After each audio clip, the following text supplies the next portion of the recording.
Andi Aziz, perwira KNIL yang handal tetapi buta politik, merupakan kata yang cocok untuk menjelaskan karakter Andi Aziz ini. Andi Aziz adalah seorang mantan perwira KNIL yang bergabung menjadi perwira APRIS ABRI. Kemudian beliau diterima sebagai perwira APRIS. Pelantikannya disaksikan oleh Letkol Ahmad Yunus Mokoginta yang merupakan Panglima Tentara Teritorium Negara Indonesia Timur.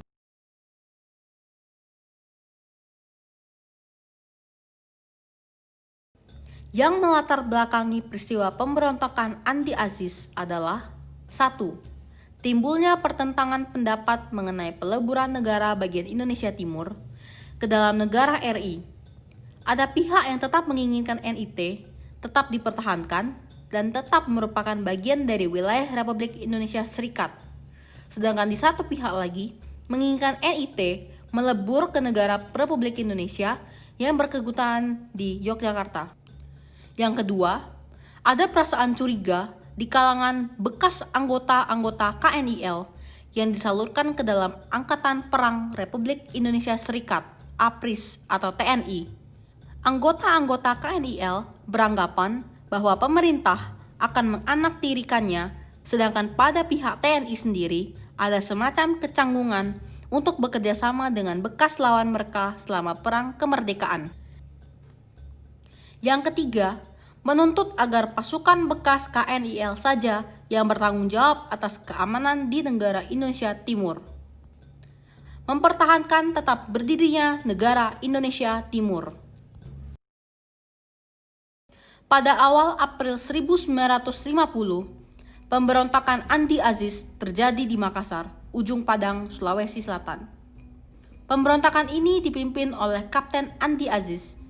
Ia merupakan mantan perwira KNIL dan baru diterima masuk ke dalam APRIS.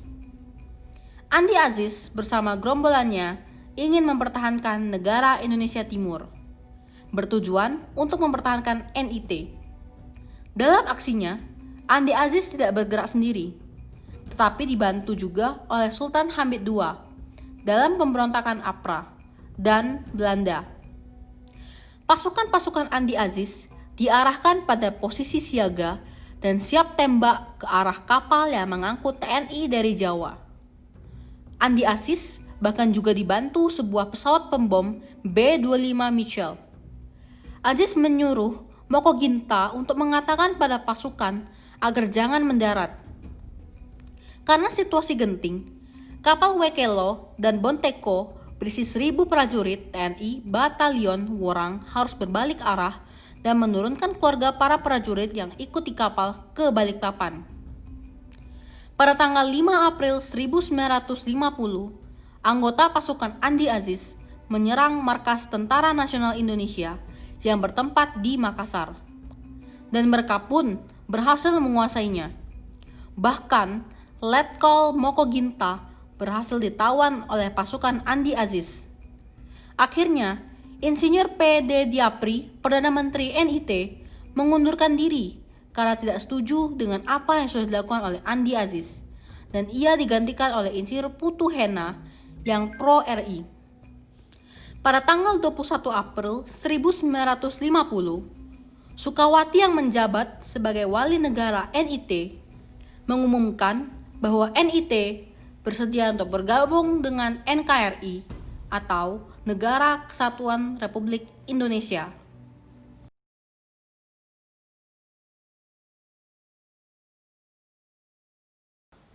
Dalam memberantas pemberontakan ini, pemerintah Indonesia melakukan beberapa upaya, yakni 1. Pada 8 April 1950, pemerintah Indonesia memberikan ultimatum yang isinya memerintah Andi Aziz untuk segera melaporkan diri dan mempertanggungjawabkan perbuatannya ke Jakarta dalam waktu 4x24 jam. 2. Andi Aziz diperintahkan untuk menarik semua pasukannya dan menyerahkan semua senjata serta membebaskan para tawanan. Semua ultimatum di atas tidak dipenuhi oleh Andi Aziz.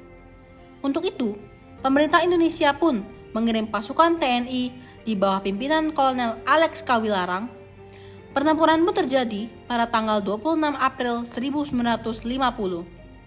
Dalam waktu singkat, pemberontakan ini berhasil ditumpas oleh TNI di bawah pimpinan Kolonel Alex Kawilarang. Alexander Evert Kawilarang lahir di Batavia, kini Jakarta, 23 Februari 1920. Sebelumnya, sempat mengikuti pendidikan sebagai pewira di Koninklijke Militaire Academy atau KMA Bandung. Dalam waktu singkat, pemberontakan ini berhasil ditumpas oleh TNI di bawah pimpinan Kolonel Alex Kawilarang. Andi Aziz pun ditangkap dan diadili di Yogyakarta. Beberapa bulan kemudian, tepatnya pada 5 Agustus 1950, pasukan Andi Aziz secara tiba-tiba mengepung markas Staff Brigade 10 Garuda Mataram di Makassar. Pengepungan itu tidak berangsur lama. Pasukan TNI kemudian berhasil memukul mundur pasukan pemberontakan itu. Setelah bertempur selama 2 hari, KNIL-KL, pasukan pendukung Andi Aziz, meminta berunding dengan TNI. Kedudukannya sudah tidak menguntungkan. Perundingan dilaksanakan oleh Kolonel Kawilarang dan Majen C.C. Velar dari KNIL. Dengan hasil kedua pihak setuju untuk menghentikan baku tembak dan pasukan KNIL dalam waktu 2 hari harus meninggalkan Makassar. Hal tersebut kita dapat lihat bahwa Kolonel Kawilarang cinta damai. Bisa saja Kolonel Kawilarang tidak usah untuk melakukan perundingan dan langsung menembak pasukan-pasukan KNIL.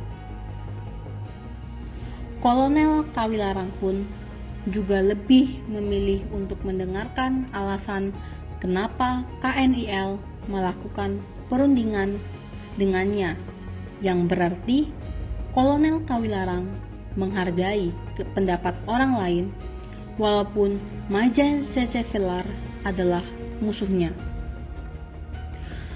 Amanat dan karya Tuhan dalam sejarah ditambahkannya pemberontakan Andi Aziz adalah Tuhan mengajari kepada kita bahwa pemberontakan akan membuat kehancuran di mana-mana dan korban berjatuhan. Tuhan juga mengajari bahwa kita harus lebih mementingkan kepentingan daripada kepentingan diri sendiri, seperti Kolonel Kawilarang yang lebih memilih perundingan daripada menembak musuh-musuhnya.